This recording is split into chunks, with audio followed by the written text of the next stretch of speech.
I like to respond to those who comment on what we're doing, and I like to give a reasoned response. Let me ask you a couple of questions. First of all, if I were to tell you that the book of Jonah, where Jonah was swallowed by a great fish and spit upon Nineveh on the third day, if I told you that that was really about Jesus' death, burial, and resurrection, you probably would say that I was crazy. Other than the fact that Jesus said that's exactly what the story was about. My point being is that the Old Testament has far more to do with Jesus than we allow ourselves to see. Abraham, for example. Abraham, in Genesis 22, he takes Isaac up on the mount to obviously kill him because that's what he's been told to do. He doesn't end up killing him because the Lord provides another sacrifice.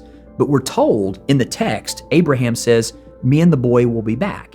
Abraham believes that even if he kills Isaac, Isaac will be raised from the dead and they're going to come back and worship. People go, oh, you're reading into the text. Well, I don't think so, because the writer of the Hebrews in chapter 11 says that's exactly what Abraham thought. He believed that God would raise Isaac from the dead. But that's in Genesis 22, that's what's being said. The problem is, we just can't go back into the Old Testament and read it through those eyes. Like if I told you the rock that was, in the Old Testament, with the children of Israel wandering in the wilderness and said that rock was Christ, you'd say, no, it wasn't. But in 1 Corinthians 10, Paul says the rock that was following the children of Israel was in fact Christ. So when you say that you're reading into these things or you're saying stuff, I'm really not. I'm really trying to be honest with Scripture in the way the Scripture says that we should read the Old Testament. Even Abraham, who was on a journey because he was on a pilgrimage in chapter 12 of Genesis to leave his country, his people, and to follow God, this journey.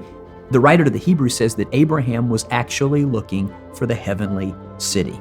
Abraham knew far more than we give him credit for. So did David, so did the patriarchs. They knew that one day a Messiah was coming, and they lived their lives in light of that. Don't make the mistake of reading the Bible in a modern way that keeps you from seeing the beauty of Jesus in the Old Testament.